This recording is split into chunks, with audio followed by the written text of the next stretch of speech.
Depuis plusieurs années, l'ère du Verseau et cette nouvelle Terre sont évoquées par de nombreuses personnes.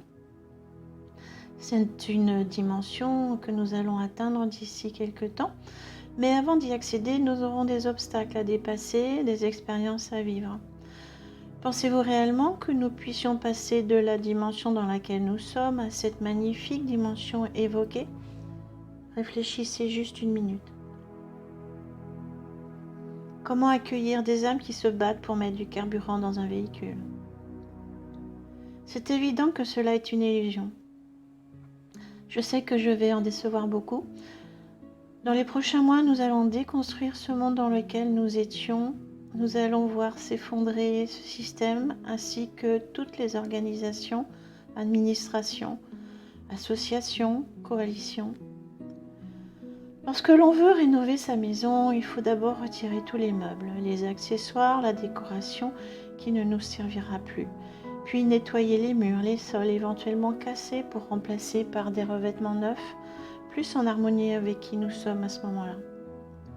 Ce n'est que lorsque tout est terminé que l'on peut à nouveau replacer les objets, les meubles, restaurés, rénovés ou neufs.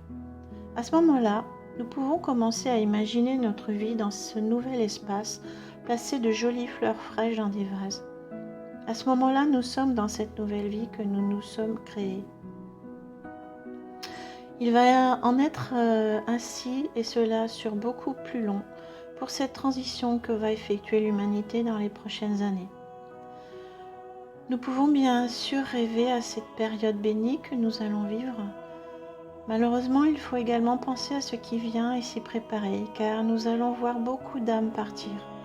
À cause de leur fréquence trop basse, nous pouvons leur permettre l'accès à cette nouvelle dimension. La folie pourrait même atteindre un grand nombre quand leur monde va s'effondrer.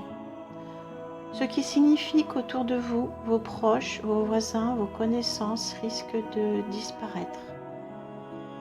Imaginez le nombre. Comment allons-nous gérer tous ces décès ?